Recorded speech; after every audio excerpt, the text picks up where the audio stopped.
দিনের আলোয় প্রকাশ নদীর পাড় থেকে চলছে বালি চুরি। বালি চুরির ঘটনা নতুন কিছু নয়, বিশেষ করে বাঁকুড়া জেলায় বহুবার বালি মাফিয়ারা বিভিন্ন রকম ভাবে বালি চুরি করে চলেছে।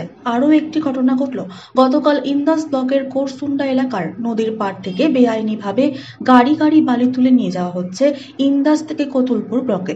সূত্র মারফত জানা যায়, নদীর পাড় কেটে ওই বালি নিয়ে যাওয়া হচ্ছে লোকাল ইটভাটাতে। বাঁকুড়া থেকে শাহজাহান আনসারের রিপোর্ট, বিশ্ব বাংলা নিউজ।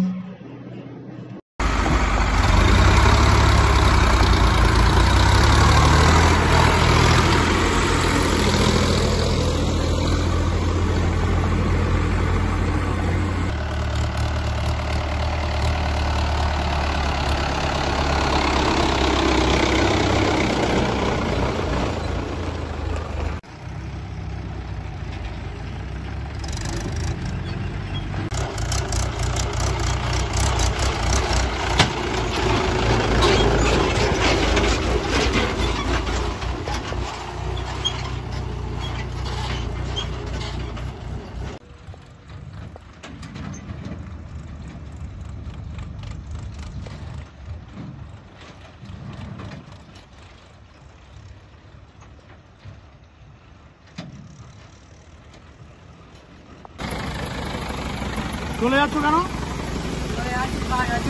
কাজ হবে না, আর কাজ বন্ধ করে দিয়ে দিলে কেন? কাজ বন্ধ করে দিল, মালিক বললো কাজ বন্ধ করে দিতে। আচ্ছা ঠিক আছে।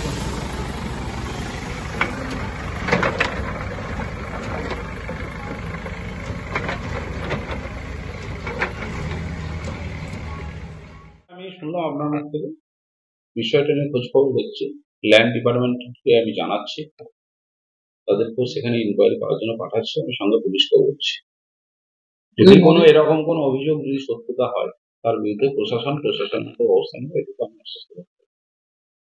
এখানে দেখা যাচ্ছে যে নদীর পাড় একদমই গায়ে, এই বিষয়ে কি বলবেন? না, আমি তো বিষয়টা আপনার মুখ থেকেই শুনলাম, তো আপনার মুখ থেকে শোনার পর আমি সঙ্গে সঙ্গে আপনার সামনে থেকে আমি ল্যান্ড ডিপার্টমেন্টের বিএলওকে আমি ফোন করছি। বিএলওকে করার পর আমি ওসিকে দেখছি, যাতে সেখান থেকে যদি তারা দোষীরা থাকে তাদেরকে কিভাবে শাস্তি দেওয়া যায় তা প্রশাসনিকভাবে দেখবে। আমি আমার ঊর্ধ্বতনকে আমি এখান থেকে এসডিওকেও জানাবো, তার সভাধিপতিকে বিষয়টা জানাবো। আমার এখান থেকে আইনভাবে দেখা পাবো। সভাপতি ইন্দাস পঞ্চায়েত সমিতি।